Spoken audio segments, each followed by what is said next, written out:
tem um visto que chama O1, que ele não é para você residir de forma permanente nos Estados Unidos, mas você pode renovar ele assim constantemente, né? E a primeira vez que você recebe ele, você recebe por 3 anos. Então você pode residir, trabalhar, né, estudar aqui por 3 anos. Esse visto, eu diria que com 6 meses você consegue estar com visto em mãos, até talvez um pouco menos, e entrar aqui nos Estados Unidos. É um Você visto pode bem ficar mais 3 rápido. anos. Pode ficar 3 anos e pode renovar depois desses 3 anos. Mas aí, né, entram os E requisitos. essa Você taxa precisa de cumprir. renovação é provável? É bastante fácil? Vai depender do.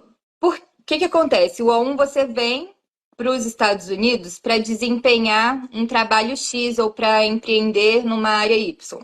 Você precisa demonstrar depois desses 3 anos que você realmente trabalhou nessa área que você prometeu que ia trabalhar e que existe ainda trabalho disponível para você fazer depois desses 3 anos. Então, uma pessoa que realmente está vindo para cá com interesse de trabalhar, eu acho que é tranquilo realmente a renovação, porque é simplesmente mostrar o que foi feito aqui durante esses 3 anos, sabe? E tem umas pessoas que vão para os Estados Unidos que têm uma profissão, digamos, um profissional liberal aqui, né? E Uhum, que hoje em dia também isso, até que no Brasil, você pega um motorista de Uber e ele estudou engenharia, entendeu? Né? uhum. Você tem pessoas assim. Mas nos Estados Unidos é muito comum um brasileiro ir para aí e ficar trabalhando num trabalho que ele não faria aqui no Brasil, né? Por exemplo, ele Sim. estudou alguma profissão, ele é um profissional liberal e vai trabalhar numa coisa mais braçal. Esse Uhum. visto também serve para isso, não? Então, não pelo por quê? Porque você está aplicando para trabalhar com o que você fazia no seu país de origem. Tanto o O1, que a gente acabou de falar, que é um visto mais rápido, né? O Uhum. EB2NW, que é o que demora cerca de 2 anos. Esses são vistos que você precisa mostrar para os Estados Unidos que você está vindo trabalhar com o que você já faz no seu país. Então, não seria um visto para esse tipo de situação. É claro que cheguei aqui, não deu certo, tentei trabalhar na minha área, não deu certo. Eu posso, né, trabalhar com outra coisa. Assim, não tem, digamos assim, um impedimento de trocar de área. Mas é esperado que pelo menos você tente, né? Por exemplo, num processo de naturalização, depois que você pega o seu green card, depois de 5 anos trabalhando, né? Você pode aplicar para naturalização, se tornar um cidadão americano. Vão pedir, talvez, né, para você demonstrar que durante esses 5 anos você cumpriu os requisitos desse visto que você aplicou. E aí, vamos supor que durante o primeiro ano você trabalhou como engenheiro ou tentou trabalhar como engenheiro, aplicou e tal, não deu certo, começou a trabalhar como Uber. Não tem problema, desde que você mostre para a imigração que houve essa tentativa, que você mandou currículo, que você até mesmo chegou a trabalhar numa empresa, né? Não deu certo e agora está seguindo outros caminhos. Não tem problema fazer essa troca, mas inicialmente você precisa sim trabalhar naquilo que você se propôs a fazer. E o visto que mais te pedem é esse, o EB2? Eu diria que hoje em dia, visto que. Engraçado, tem um que chama EB1, que esse ano, por acaso, a gente está tendo bastante cliente nessa para esse visto específico, mas eu diria que o EB2 é o que hoje em dia tem a maior procura. Por quê? O EB1, a barra é muito alta. Você precisa, por exemplo, ter publicações em revista científica, você precisa, dependendo, por exemplo, engenheiro, ter patente registrada, ah, ter trabalhado em cargos altos dentro de empresa e mostrar que seu salário é muito acima da média. Então, acaba sendo um visto mais difícil de É mais conseguir, o EB1. elitista, né? O EB2 é um pouco mais tranquilo, assim, eu diria, sabe? A diferença principal desses dois é que no EB2 a gente precisa demonstrar que a área que você trabalha é de interesse nacional dos Estados Unidos. No EB1, não. Eu não preciso demonstrar que a área que eu vou trabalhar é interessante. Então, por exemplo, talvez para um repórter a gente consegue o EB1. O EB2 talvez não faça sentido porque eu preciso mostrar o interesse nacional, que é um pouco mais sensível, né? E se você quiser imigrar a partir do visto de turista, não há a menor possibilidade, né? Que acontece? Quando você, por exemplo, visto de turista ou visto de estudante, B1, B2 e o F1, você vem para os Estados Unidos para cumprir o que aquele visto permite. Então, se eu estou com B1, B2, eu posso entrar aqui para visitar familiares, para visitar alguma cidade, posso participar de um seminário, posso participar de maratona, enfim. E o F1 vai me permitir estudar aqui, seja em universidade, escola de inglês, né? Isso Então, independe você. da idade, uma pessoa de 50 anos ou uma pessoa de 15. Certo, certo. Tá? Então você tem que entrar para trabalhar não, desculpa, para estudar ou para visitar, né, de acordo com aquele visto. O que acontece? Os Estados Unidos, eles dão um prazo de 90 dias para você mudar de ideia. Então, se eu entrei aqui nos Estados Unidos como turista, que visitei minha família aqui e tal, mas depois desses 90 dias percebi que eu quero ficar. Você pode trocar para um outro visto. Só que você tem que esperar esse período. Eles chamam de dual intent. Você ter mais de uma intenção. O visto de turista não permite que você tenha dupla intenção. Mas depois de 90 dias, o governo americano entende que você pode mudar de ideia. Entendeu? Então, estou aqui dentro, depois de 90 dias, posso aplicar para um outro visto e ficar aqui nos Estados Unidos, seja de Como é que estudante, você seja de faz trabalho, isso? Você né? espera os 90 dias, aí no dia de número 89 você vai providenciar isso, é isso? Ou não? Sim, eu recomendo os clientes que fazem isso, né? Eles esperarem mais do que 90 dias, porque 90 dias é muito, assim, é exatamente o prazo que a autoridade americana te deu. Então, vou pegar aqui um exemplo. Uma pessoa entrou aqui nos Estados Unidos, namorava à distância com um americano, entrou aqui para visitar. Durante os primeiros 90 dias, ela ficou aqui visitando, pensando em voltar, tinha inclusive passagem comprada de volta.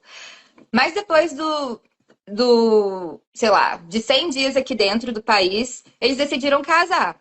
Então ela se casou e agora, como, né, esposa, cônjuge de um americano, você pode aplicar para um green card. E aí, né, depois desses 100 dias, eu faço solicitação do meu green card por casamento. Então, não é que você. A regra é, você não pode ter a intenção de residir aqui nos Estados Unidos quando você entra como turista. Mas eles entendem que você pode mudar de ideia. Então, eu que estava visitando aqui meu namorado, que a gente namorava à distância, a gente decidiu casar. E tudo bem, depois de 100 dias a gente se casou, agora eu solicitei, né, a minha residência permanente.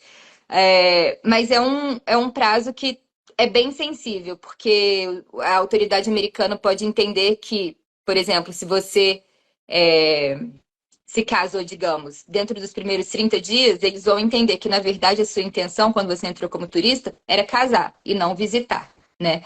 E aí isso pode trazer algumas consequências Ah, imigratórias então você negativas. teria que gastar os 90 dias, ainda que você se Uhum. casasse, morasse com a pessoa, Aham, não importa. certo. Você não podia era ter o ato de casar e ter um documento, Exato. que aí isso Exato. comprovaria a sua intenção inicial, não era a intenção que você declarou. Isso. É isso? É. Você sempre, quando entra nos Estados Unidos, tem que ter a intenção que aquele visto permite. Então, se você tem a intenção de morar aqui, eventualmente trocar de um visto, mas está chegando como turista, nunca fale que a sua intenção é morar aqui, né? Você tem que falar que você está aqui para visitar. E aí, tudo bem, no meio do caminho, eu mudei de ideia e vou aplicar para um visto de residência permanente. Aí tudo bem. Mas eu Ok, estou tudo bem. preocupada assim, já que seu visto é de 90 dias, você pode ficar sem? O visto de turismo, normalmente, o que eles concedem são 6 meses. Normalmente, quando você está entrando aqui no país, para o visto de turismo, B1, B2, eles concedem 6 meses para você ficar E aqui nesses seis dentro. meses você pode estudar inglês? Não. O, Aí vai depender, tem algumas escolas que permitem, até pelo período de tempo, tá? Eu não sei dizer exatamente, mas eu diria que assim, 4 semanas, 5 semanas você consegue estudar inglês com visto de turismo, sim. Até porque eu já fiz isso. Eu morei aqui em 2000 e 2012. Nossa, E, e aí estudou? e eu vim, e aí eu vim com visto de turismo e estudei por 4 semanas. Estudei inglês e estudei fotografia. É, Então, é permitido, mas tem um limite temporal, sabe? Dependendo de quanto tempo você vai ficar, quanto tempo você vai estudar, precisa de fato ser um visto de estudante. E aí depois você mudou o seu visto? Quando eu cheguei, agora dessa vez, eu cheguei aqui como estudante, né? Fiz mestrado e eu troquei para um visto de trabalho temporário. E aí, agora eu vou casar em agosto e aí eu vou trocar de novo para um de residência permanente, por casamento. E ele é americano? Ele é americano. A gente se conheceu na faculdade, Olha, inclusive. é uma história bem interessante. E aí você vai ganhar automaticamente a cidadania? Ou não? Você ganha a Não, não. permanência? Eu tenho que fazer a solicitação e primeiro eu recebo um green card provisório de 2 anos. E aí, depois desses 2 anos, eles vão analisar nosso relacionamento e vão ver, isso daqui é um relacionamento de verdade? Então vou te dar outro green card que aí é um. O que que acontece? Quando você casa, você tem um período de prova, digamos assim, né? Eles te dão 2 anos para provar que seu relacionamento é verdadeiro. Então, vamos dizer que eu casei com o americano, mas esperei 5 anos, desculpa, para aplicar para o Green Card. Eu não vou receber o Green Card provisório, vou receber já um permanente. Mas se eu casei e apliquei logo depois, eles vão me dar um Green Card temporário e depois de 2 anos vão me dar o permanente. Oi, pessoal, tudo bem? Passei aqui para lembrar o Sexteto da Leda, ou seja, os suplementos que eu uso todo dia e que recomendo que você use. Você entra no site da Doctors First, usa o cupom LEDA5 para adquirir a coenzima Q10, seu coração agradece, a vitamina K2, o magnésio fundamental na vida da gente, ômega 3, melatonina, porque uma boa noite de sono é tudo, e cúrcuma, porque seus joelhos, as suas articulações agradecem. Agora, se você quiser, você pode acrescentar a vitamina D3, perfeita para a imunidade, ok? Site da Doctors First, estou esperando vocês. Sexteto da Leda, cupom LEDA5. Até lá!